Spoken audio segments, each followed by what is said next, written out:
السلام علیکم ورحمۃ اللہ تعالی وبرکاتہ۔ نحمده ونصلی ونسلم علی رسولہ الکریم وآلہ وصحبہ الکرام اجمعین ومن تبعهم بإحسان الی یوم الدین، اما بعد فاعوذ باللہ من الشیطان الرجیم، بسم اللہ الرحمن الرحیم۔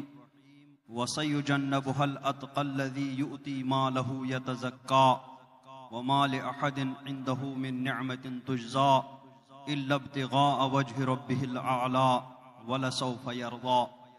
صدق اللہ مولانا العظیم وبلغنا رسولہ النبی الامین الکریم ونحن علی ذلک لمن الشاہدین والشاکرین والحمد للہ رب العالمین۔ آئیے سب سے پہلے اپنے آقا مولا تاجدار مدینہ صلی اللہ تعالی علیہ وسلم کی بارگاہ بے کس پناہ میں درود شریف کا نذرانہ پیش کریں، پڑھیں بآواز بلند، اللہم صلی علی سیدنا محمد وعلی آل سیدنا محمد واصحاب سیدنا محمد وبارک وسلم۔ اعلیٰ حضرت امام احمد رضا قدس سرہ حضرت صدیق اکبر رضی اللہ تبارک و تعالی عنہ پر سرکار کی تبعیت میں سلام بھیجتے ہوئے ارشاد فرماتے ہیں، جان نثاران بدر و احد پر درود، حق گزاران بیعت پہ لاکھوں سلام، وہ دسوں جن کو جنت کا مژدہ ملا، اس مبارک جماعت پہ لاکھوں سلام، خاص اس سابق سیر قرب خدا اوحد کاملیت پہ لاکھوں سلام، سائے مصطفیٰ مائے اصطفیٰ عز و ناز خلافت پہ لاکھوں سلام، یعنی اس افضل الخلق بعد الرسل ثانی اثنین ہجرت پہ لاکھوں سلام، اصدق الصادقین سید المتقین چشم و گوش وزارت پہ لاکھوں سلام۔ حضرت صدیق اکبر رضی اللہ تبارک و تعالی عنہ کے بہت فضائل و مناقب ہیں۔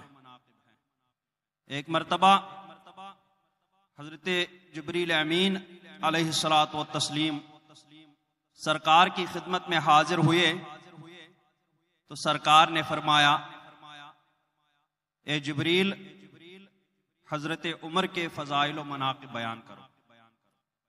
تو حضرت جبریل علیہ الصلاۃ والسلام نے عرض کی، یا رسول اللہ صلی اللہ تعالی علیہ وسلم، اگر مجھے حضرت نوح کی عمر 950 سال سے اوپر مل جائے تو شاید میں حضرت عمر رضی اللہ تبارک و تعالی عنہ کے فضائل بیان کر سکتا ہوں۔ تو سرکار نے فرمایا، پھر حضرت صدیق اکبر کا کیا معاملہ؟ تو فرمایا کہ حضرت فاروق اعظم رضی اللہ تبارک و تعالی عنہ کی ساری نیکیاں حضرت ابوبکر صدیق رضی اللہ تعالی عنہ کی ایک نیکی کے برابر ہے۔ اسی طریقے سے حضرت عائشہ رضی اللہ تبارک و تعالی عنہا رات میں تاروں کی طرف دیکھ رہی تھی تو عرض کی، یا رسول اللہ صلی اللہ تعالی علیہ وسلم، کیا ان تاروں کے برابر بھی کسی کی نیکیاں ہیں؟ تو وہ سوچ رہی تھی کہ شاید میرے والد ماجد حضرت صدیق اکبر کا نام لیں گے، لیکن سرکار نے فرمایا، ہاں حضرت عمر رضی اللہ تعالیٰ عنہ کی نیکیاں۔ حضرت عائشہ نے پوچھا کہ پھر میرے والد ماجد؟ تو فرمایا کہ فاروق اعظم کی تمام نیکیاں حضرت ابوبکر صدیق کی ایک نیکی کے برابر۔ اور وہ کون سی نیکی ہے؟ وہ وہی ہجرت میں جو غار کے اندر واقعہ ہوا تھا، وہ ایک نیکی حضرت عمر رضی اللہ تبارک و تعالی عنہ کی ساری نیکیوں پر بھاری۔ حضرت صدیق اکبر رضی اللہ تعالی عنہ کے بارے میں آیات کریمہ بھی وارد ہوئی ہیں، احادیث کریمہ میں بھی ان کے فضائل و مناقب بیان کیے گئے۔ میں نے جس آیت کریمہ کی تلاوت کا شرف حاصل کیا، اس کا پس منظر یہ ہے کہ حضرت ابوبکر صدیق رضی اللہ تبارک و تعالی عنہ نے جب حضرت بلال کو آزاد کیا تو کفار کہنے لگے کہ حضرت بلال کا ان پر کوئی احسان رہا تھا، اس وجہ سے انہوں نے اتنے مہنگے دام میں حضرت بلال کو خرید کر کے آزاد کیا۔ تو اللہ تبارک و تعالی نے کفار کے اس قول کا رد کیا اور کہا کہ وَسَيُجَنَّبُهَا الْأَتْقَى الَّذِي يُؤْتِي مَالَهُ يَتَزَكَّى، کہ آگ سے بچا رہے گا وہ پرہیزگار، سب سے بڑا پرہیزگار، جو اپنے مال کو صرف ستھرا ہونے کے لیے راہ خدا میں خرچ کر دیتا ہے۔ وَمَا لِأَحَدٍ عِندَهُ مِن نِعْمَةٍ تُجْزَى، اس پر کسی کا احسان نہیں ہے جس کے بدلے میں وہ اس کو عطا کرا رہا ہے۔ إِلَّا ابْتِغَاءَ وَجْهِ رَبِّهِ الْأَعْلَىٰ، وہ صرف رضائے الہی طلب کرنے کے لیے وہ غلاموں کو ظلم سے آزاد کر رہا ہے۔ وَلَسَوْفَ يَرْضَىٰ، اور ان قریب رضا الہی اس سے حاصل ہو جائے گا۔ اور دوسری آیت کریمہ میں ہے وَالَّذِي جَاءَ بِالصِّدْقِ وَصَدَّقَ بِهِ أُولَٰئِكَ هُمُ الْمُتَّقُونَ۔ اس کے تحت مفسرین کرام نے فرمایا کہ وَالَّذِي جَاءَ بِالصِّدْقِ سے مراد رسول رحمت صلی اللہ تعالی علیہ وسلم، اور وَصَدَّقَ بِهِ سے مراد حضرت صدیق اکبر رضی اللہ تعالی عنہ۔ اور احادیث کریمہ میں سرکار دو عالم صلی اللہ تعالی علیہ وسلم نے ارشاد فرمایا ان من امن الناس علی فی صحبتہ ومالہ ابو بکر، کہ اپنی صحبت سے اور اپنے مال سے سب سے زیادہ احسان مجھ پر جس نے کیا وہ حضرت ابو بکر صدیق رضی اللہ تعالیٰ عنہ۔ اور فرمایا کہ اس دنیا میں مجھ پر جتنے لوگوں نے بھی احسان کیا، سرکار کا احسان تو سب کے اوپر تھا، یعنی دین کی تبلیغ وغیرہ میں جس نے سب سے زیادہ احسان کیا ان سب کا میں نے بدلہ دے دیا سوائے ابو بکر کے، ان کو قیامت کے دن اللہ تبارک و تعالی اس کا بدلہ عطا فرمائے۔ اور فرمایا کہ دنیا میں مال تو بہت لوگوں کے پاس ہے، لیکن جتنا نفع مجھے حضرت ابو بکر صدیق رضی اللہ تعالیٰ عنہ کے مال نے دیا اتنا کسی کے مال نے مجھے نفع نہیں پہنچایا۔ اور واقعات تو بے شمار ہیں، میں بہت زیادہ تفصیل میں نہ جا کر کے صرف ایک دو واقعات عرض کر کے انشاءاللہ الرحمن مائک حضور قائد ملت کے حوالے کروں گا۔ ایک تو یہی غار کا واقعہ جو بارہا آپ نے سنا ہوگا، جب مکہ میں کفار کی ظلم و زیادتی بہت بڑھ گئی اور تبلیغ اسلام میں ان لوگوں نے بہت رکاوٹیں کھڑی کی، تو ہجرت کا حکم ہوا۔ مسلمانوں نے یکے بعد دیگرے مدینہ شریف کی طرف ہجرت کرنا شروع کیا۔ حضرت ابو بکر صدیق رضی اللہ تعالی عنہ بھی سرکار کی بارگاہ میں حاضر ہوئے کہ مجھے بھی اجازت عطا فرمائے کہ میں بھی مدینہ شریف کی طرف ہجرت کروں۔ تو سرکار نے حضرت ابو بکر صدیق رضی اللہ تعالیٰ عنہ کو روکا کہ تم تیاری کر لو، ان قریب ہمیں بھی اجازت مل جائے۔ حضرت ابو بکر صدیق رضی اللہ تعالیٰ عنہ نے تیاری کی اور پھر کچھ ہی دنوں میں سرکار کو بھی ہجرت کا حکم ہوا اور سرکار ہجرت کے لیے روانہ ہوئی۔ جب سرکار ہجرت کے لیے روانہ ہوئے تو حضرت ابو بکر صدیق رضی اللہ تبارک و تعالی عنہ کو ساتھ لیا۔ ادھر کفار کو بھی خبر ہوئی اور وہ سرکار کے پیچھے لگ گئے، تو حضرت صدیق اکبر اور سرکار دو عالم صلی اللہ تعالی علیہ وسلم ادھر مکہ سے روانہ ہوئے، ادھر کفار بھی پیچھے لگ گئے، لیکن رات میں روانہ ہوتے ہوتے سرکار دو عالم صلی اللہ تعالی علیہ وسلم حضرت صدیق اکبر رضی اللہ تعالی عنہ کو لے کر روانہ ہو رہے ہیں۔ ادھر کفار کو خبر ہوئی کہ سرکار صدیق اکبر کو لے کر روانہ ہو گئے۔ صدیق اکبر نے ایک گائیڈ بھی لے لیا تھا جو ان کو دوسرے راستے سے مدینہ شریف کی طرف لے جانا چاہ رہا تھا۔ حضرت صدیق اکبر سرکار کو لے کر کے اسی راستے سے روانہ ہوئے اور کچھ وقت سفر کرنے کے بعد پہاڑی سلسلہ شروع ہوا. حضرت صدیق اکبر بھی اور سرکار دو عالم صلی اللہ تعالی علیہ وسلم بھی تب تک پیدل چل رہے تھے. حضرت صدیق اکبر پروانہ وار کبھی سرکار کے دائیں طرف، کبھی سرکار کے بائیں طرف، کبھی پیچھے کی طرف، کبھی آگے کی طرف چل رہے تھے. آگے جا کر کے سرکار دو عالم صلی اللہ تعالی علیہ وسلم کو تھوڑا جب کمزوری محسوس ہونے لگی کہ حضرت صدیق اکبر رضی اللہ تعالی عنہ نے سرکار دو عالم صلی اللہ تعالی علیہ وسلم کو اپنے دوش مبارک پر اٹھا لیا. سبحان اللہ، کیا پیاری سواری اور کیا پیارے سوار. جب جہاد کے لیے گھوڑے جایا کرتے تھے اور ان گھوڑوں پر مسلمان سوار ہو کر کے جہاد کرنے کے لیے جاتے تھے، اور ان گھوڑوں کے چلنے کی حالت میں ان کے سینوں سے جو آواز نکلتی تھی، ان سواروں اور ان سواریوں کی قسم کھا کر کے اللہ تبارک و تعالی ارشاد فرماتا ہے، ان کی قسم یاد کر کے اللہ رب العزت فرماتا ہے وَالْعَادِيَاتِ ضَبْحًا. جب وہ گھوڑے ان مسلمان سواروں کو لے کر کے میدان جہاد کی طرف نکلتے ہیں اور ان کے سینوں سے آواز نکلتی ہے، ان گھوڑوں کی قسم یاد فرماتا ہے اللہ تبارک و تعالی.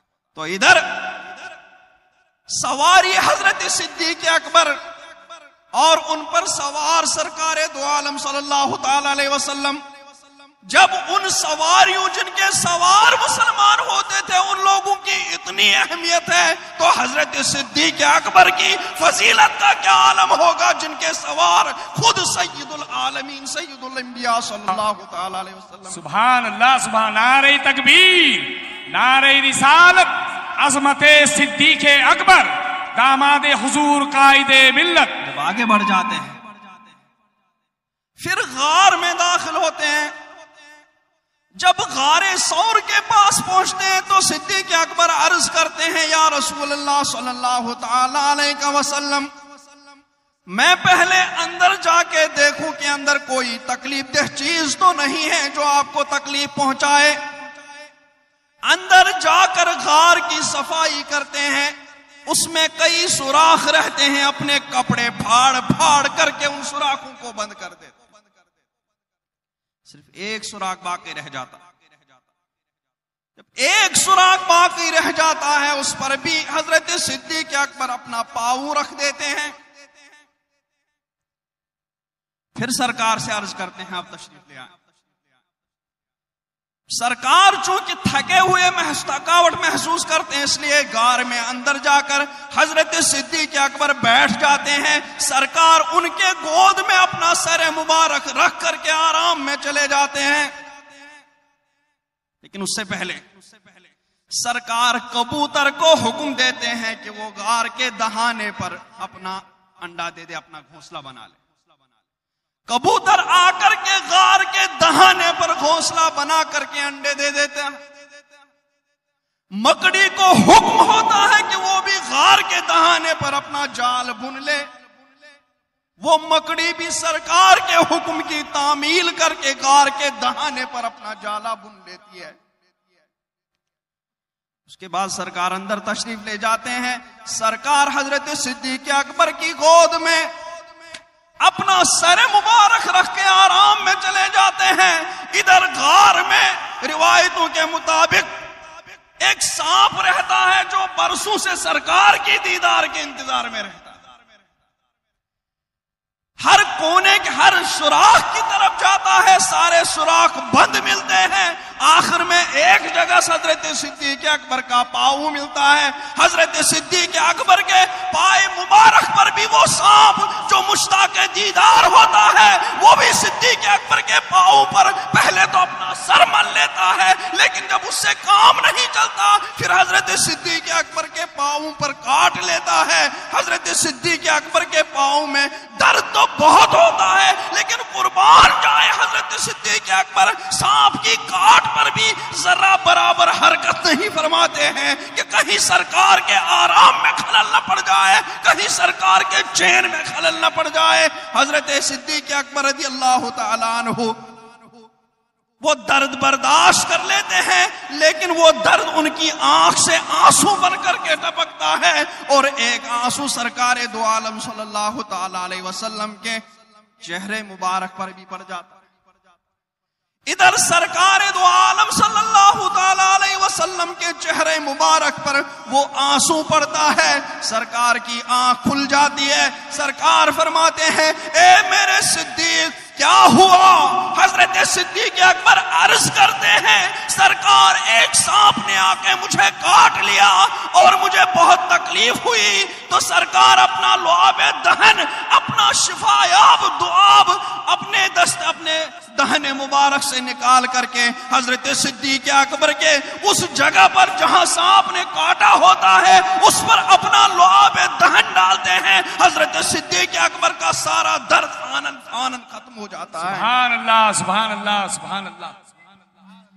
ادھر کافروں کو خبر ہو گئی ہوتی ہے، وہ کافر بھی تعاقب میں غار کے نشانوں کا پتہ لگاتے ہوئے وہ ان نشانوں کے پیچھے پیچھے چلے آتے ہیں، اور یہاں تک کہ غار ثور کے دہانے تک پہنچ جاتے ہیں۔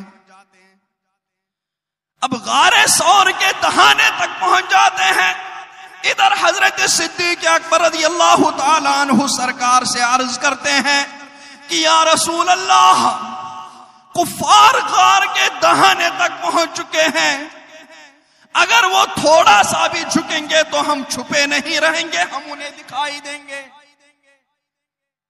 یہ اتنا پیارا مکالمہ رہتا ہے کہ پروردگار عالم اس کو قرآن میں ارشاد فرما کر کے دوام اور ہمیشہ کی بخش دیتا ہے۔ فرماتا ہے ثانی اثنین اذ ہما فی الغار اذ یقول لصاحبہ لا تحزن ان اللہ معنا، دو میں کا دوسرا جب وہ اپنے صاحب سے کہتا ہے کہ اے میرے صحابی ڈر مت، غمگین مت ہو جاؤ، پروردگار عالم کی مدد ہمارے ساتھ میں ہے۔ اتنا پیارا مکالمہ۔ سرکار تو چین میں تھے، سرکار تو مطمئن تھے، کہ صدیق اکبر وقتی طور پر سرکار کے لیے پریشان ہوئے، ورنہ اپنا معاملہ تو یہ تھا کہ جب سانپ کے کاٹنے کا انہوں نے دھیان نہیں دیا، سانپ کے کاٹنے کی طرف توجہ نہیں دی، سوچ سکتے تھے کہ سانپ کاٹے گا تو میرا انتقال بھی ہو سکتا ہے، لیکن اپنی جان سرکار کے لیے پیش فرمائی کہ قربان ہو جائیں تو ہو جائیں، لیکن پرواہ نہیں کی۔ تو ان کو کیا پرواہ ہوتی؟ سانپ نے نہیں مارا تو کفار مارتے، کفار نے نہیں مارا تو سانپ مار ڈالتے، لیکن سرکار کے لیے پریشان ہوئے کہ کہیں اندر آ کر کے سرکار کو تکلیف نہ پہنچائے۔ اس کے بعد اللہ تبارک و تعالیٰ فرماتا ہے انزل اللہ سکینہ، اللہ تعالیٰ نے حضرت صدیق اکبر پر بھی سکینہ اتارا ہے، وہ ہمیشہ سکون میں ہی رہے۔ اور اس کے بعد جب کفار غار کے دہانے پر دیکھ لیتے ہیں کہ کبوتروں نے انڈے دے دیے ہیں اور مکڑی نے جالا بن لیا ہے، تو ان کی عقل میں بات آ جاتی ہے کہ اگر کوئی غار کے اندر چلا گیا ہوتا تو نہ یہاں مکڑی کا جال بنا ہوتا، نہ یہاں کبوتر کا گھونسلہ ہوتا جس میں انڈے ہوتے۔ یہ کہہ کر کے وہ کافر بھی وہاں سے چلے جاتے ہیں۔ جس طریقے سے اللہ تبارک و تعالیٰ نے جس مدد کا وعدہ فرمایا ہوتا اپنے محبوب سے، واللہ یعصمک من الناس فرما کر کے کہ اللہ تبارک و تعالیٰ تمہیں لوگوں سے بچائے گا، اسی مدد کا ظہور ہوتا ہے وہاں پر اللہ تبارک و تعالیٰ کی طرف۔ اس کے بعد سرکار دو عالم صلی اللہ تعالی علیہ وسلم حضرت صدیق اکبر کے ساتھ مدینہ شریف روانہ ہوتے، تو یہاں پر تو اتنا ساتھ رہا، اتنی رفاقت رہی حضرت صدیق اکبر کی اور سرکار کی کہ اس کو قرآن پاک نے فرمایا اذ یقول لصاحبہ، ایسی مصاحبت رہی، ایسی رفاقت رہی حضرت سرکار دو عالم صلی اللہ تعالی وسلم اور حضرت صدیق اکبر۔ دنیاوی زندگی میں ان کی آپسی رفاقت کبھی الگ نہیں ہوئے، اور جب وصال کا وقت قریب ہوا، جب حضرت صدیق اکبر کا وصال ہوا، اب وصال کے بعد پھر سرکار ان کو اپنے سے دور کیسے فرما دے؟ حضرت صدیق اکبر نے وصیت کی کہ جب میرا انتقال ہو جائے تو سرکار کی بارگاہ میں میرا جنازہ لے کر وہاں عرض کر دینا کہ پیارے مصطفیٰ، یہ صدیق اکبر آئے ہیں، آپ سے اجازت چاہتے ہیں، اگر اجازت مل جائے تو وہی دفن کر دینا، اور اجازت نہ مل جائے تو جنت البقیع میں دفن کر دینا۔ اس کے بعد جنازہ تیار ہوا، حضرت فاروق اعظم رضی اللہ تعالیٰ عنہ نماز جنازہ پڑھا اور جنازہ لے کر کے روانہ۔ حضرت عائشہ رضی اللہ تعالیٰ عنہ فرماتی ہیں کہ میں بھی سوچ رہی تھی، میری یہ خواہش تھی کہ میرے والد ماجد میرے ہی حجرے میں سرکار کے پہلو میں دفن ہو جائیں، لیکن کچھ فیصلہ نہیں کر پا رہی تھی۔ اتنے میں نے دیکھا کہ آواز آئی، ہاتف غیبی نے آواز دی، ضم الحبیب الی الحبیب، حبیب کو حبیب کے ساتھ ملا دو۔ روایتوں میں آیا ہے کہ حضرت صرف عائشہ رضی اللہ تعالیٰ عنہ نے یہ آواز نہیں سنی، بلکہ مدینہ شریف میں اکثر بیشتر بزرگ صحابیوں کے کانوں میں یہ آواز پڑی، جو بھی جنازہ لے کر کے جا رہے تھے وہ بھی کہتے ہیں کہ ہمارے کانوں میں ہاتف غیبی نے آواز دی کہ ضم الحبیب الی الحبیب، حبیب کو حبیب کے ساتھ ہی ملا دو۔ دنیا میں اپنے ساتھ رکھا ہے، اب دنیا کے بعد بھی ان کو الگ مت کرو۔ اس کے بعد وہ جنازہ سرکار دو عالم صلی اللہ تعالی علیہ وسلم کے حجرہ مبارک کے سامنے رکھا جاتا ہے، اور رکھتے ہی صحابہ عرض کرتے ہیں السلام علیکہ یا رسول اللہ، کیونکہ ان کا عقیدہ رہتا ہے سرکار سنتے ہیں، اور عرض کرتے ہی کہتے ہیں ھذا ابو بکر یستاذنک یا رسول اللہ صلی اللہ تعالی علیہ وسلم، یہ ابو بکر آئے ہیں، آپ سے اجازت چاہتے ہیں۔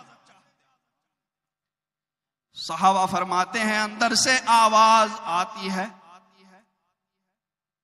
اندر سے آواز آتی ہے ادخل الحبیب الی الحبیب، حبیب کو حبیب کے پاس ہی داخل کر کے ان کو وہیں دفن کر دو۔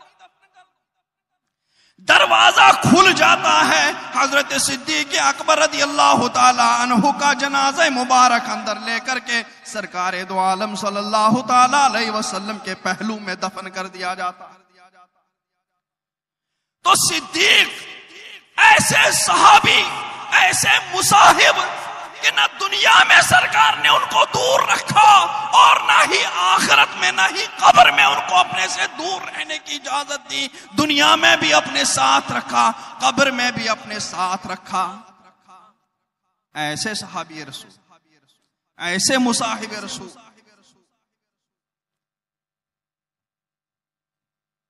جب سرکار دو عالم صلی اللہ تعالی وسلم کا وصال ہوا، وصال سے پہلے سرکار نے حضرت اسامہ ابن زید رضی اللہ تبارک و تعالی عنہ کو ایک لشکر دے کر کے بھیجا، تاکہ ان کے والد حضرت زید ابن حارثہ کی شہادت جس علاقے میں ہوئی، وہاں کے لوگوں سے دوبارہ حضرت اسامہ ابن زید تبلیغ اسلام کریں، لشکر کشی کریں۔ تو جو ہی حضرت اسامہ ابن زید رضی اللہ تبارک و تعالی عنہ کا وہ لشکر، جس میں حضرت عمر رضی اللہ تبارک و تعالی عنہ بھی شامل تھے، حضرت صدیق اکبر شامل تھے، بڑے بڑے اکابر صحابہ سرکار نے اس لشکر کے ساتھ کر دیے تھے، اور حضرت اسامہ ابن زید کو ان سب کا امیر بنا کر کے بھیجا۔ ابھی وہ لشکر مدینہ شریف سے تھوڑا ہی دور نکلا تھا، تھوڑا ہی دور نکلنے پر انہیں سرکار کے وصال کی خبر ہوئی کہ سرکار انتقال فرما چکے ہیں، اور انتقال کے بعد حضرت صدیق اکبر رضی اللہ تعالی عنہ کا خلیفہ بننے کا تقرر کیا گیا۔ ان کو سرکار کا خلیفہ بنایا گیا تو دوسرے صحابیوں نے ان سے مشورہ کرنا چاہا. فاروق اعظم نے بھی مشورہ دیا, دوسرے اکابر صحابہ نے بھی مشورہ دیا, کیونکہ سرکار کے وصال کے فوراً بعد ہی آس پاس کے جو قبیلے تھے ان میں سے بہت سارے قبیلے مرتد ہو گئے تھے. بہت سارے لوگوں نے نبوت کا دعویٰ کیا تھا, یعنی بالفاظ دیگر ختم نبوت کا انکار کر دیا تھا. بہت سارے لوگوں نے زکوٰۃ دینا بند کر دیا تھا, زکوٰۃ دینے سے انکار کر دیا تھا. تو دوسرے صحابہ نے مشورہ دیا, اے صدیق اکبر, اے خلیفۃ اللہ, اگر آپ اتنا بڑا لشکر ان حالات میں روانہ کر دیں گے اسامہ ابن زید کے ساتھ, تو ممکن ہے کہ آس پاس کے قبیلے اکٹھے ہو کر کے مدینہ شریف پر لشکر کشی کر دیں گے اور مسلمانوں کو تکلیف پہنچائیں گے. ان حالات میں اتنے بڑے لشکر کو مدینہ شریف سے باہر بھیجنا صحیح نہیں ہے, درست نہیں. لیکن قربان جائے حضرت ابوبکر صدیق رضی اللہ تعالیٰ عنہ, حضرت صدیق اکبر رضی اللہ تعالیٰ عنہ نے ان صحابہ سے کہا کہ خدا کی قسم, اگر ازواج مطہرات کے دامن کو کتے بھی کھینچ کر کے لے جائیں, اگر یہاں خون کی ندیاں بھی بہہ جائیں, تب بھی میں اس لشکر کو نہیں روکوں گا جس لشکر کو رسول پاک صلی اللہ تعالی علیہ وسلم نے بنفس نفیس بھیجا تھا, روانہ کر دیا تھا. بہت کوشش کی صحابہ نے روکنے کی, لیکن حضرت صدیق اکبر جن کو شرح صدر ہوا تھا, جن کو فراست تامہ حاصل تھی, وہ کسی صحابی کی نہیں سنے اور لشکر کو روانہ کر. اور اسی آفتاب کے ساتھ اسامہ ابن زید رضی اللہ تبارک و تعالی عنہ کو امیر بنایا, اور جن اکابر صحابہ کو سرکار نے اس لشکر میں شامل کیا تھا ان سارے صحابہ کو لشکر میں جانے کا حکم دیا, اور خود بھی اس لشکر کو چھوڑنے کے لیے مدینہ شریف سے باہر روانہ ہوئے. اس حال میں کہ حضرت اسامہ ابن زید گھوڑے پر سوار چل رہے تھے, حضرت صدیق اکبر پیدل چل رہے تھے. حضرت اسامہ ابن زید حضرت صدیق اکبر سے کہتے ہیں, اے خلیفۃ اللہ, یا تو آپ سوار ہو جائیے یا مجھے اجازت دے دیجئے کہ میں گھوڑے سے نیچے اتر کر کے آپ کی طرح پیدل چلوں. مگر قربان جائیں صدیق اکبر پر, انہوں نے کہا کہ اے اسامہ ابن زید, نہ تم گھوڑے سے اترو گے نہ میں گھوڑے پر سوار ہوں گا. جس شان سے تمہیں رسول پاک نے رخصت کر دیا تھا اسی شان سے تمہیں رخصت ہونا ہے. اس کے بعد آگے چل کر کے جب تھوڑا دوری پر چلے جاتے ہیں تو حضرت صدیق اکبر اسامہ ابن زید سے اجازت لیتے ہیں کہ اے اسامہ ابن زید, اگر کوئی اعتراض نہ ہو تو حضرت عمر فاروق اعظم کو میرے پاس رہنے دیجئے ادھر مدینہ شریف میں, یہ میرے کام رہے. اسامہ ابن زید جن کو سرکار دو عالم نے لشکر کا امیر بنایا تھا, صدیق اکبر نے بھی امیر بنا کر روانہ کیا. ادھر صدیق اکبر خلیفہ رسول اللہ ہو گئے تو وہ بھی اسامہ ابن زید سے اجازت لیتے ہیں کہ اگر آپ کو اعتراض نہ ہو تو فاروق اعظم کو میرے پاس رہنے دیجئے, اپنے لشکر سے مجھے اجازت دے دیجئے. اس کے بعد حضرت فاروق اعظم حضرت صدیق اکبر کے پاس مدینہ شریف میں رہتے ہیں, اور جب وہ لشکر مہم پوری کر کے جن لوگوں نے سر اٹھائے ہوتے ہیں ان کا سر کچل کر کے جب وہ لشکر واپس آتا ہے تو جتنے قبیلوں نے آس پاس میں سر اٹھایا ہوتا ہے, جن قبیلوں سے مسلمان صحابہ کو خطرہ محسوس ہوا ہوتا ہے, وہ قبیلہ جب دیکھتے ہیں کہ جب صدیق اکبر اتنا بڑا لشکر باہر بھیج سکتے ہیں تو انہوں نے مدینہ شریف کے اندر کتنی تیاری کر کے رکھی ہو.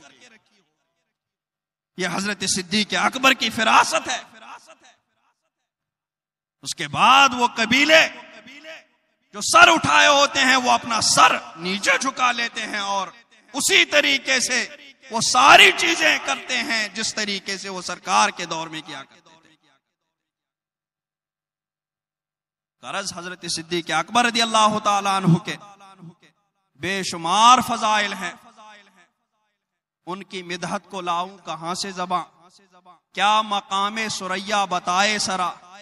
ہم تحت سرا میں رہنے والے اور وہ ثریا سے بھی اوپر، ہم ان کی فضائل اور ان کے مرتبے کو کیسے پہچان سکتے ہیں؟ بس اسی پر میں اپنی بات ختم کرتا ہوں. اقول قولی ھذا واستغفر اللہ لی ولکم ولسائر المؤمنین والمؤمنات والمسلمین والمسلمات الاحیاء منهم والاموات برحمتک یا ارحم الراحمین.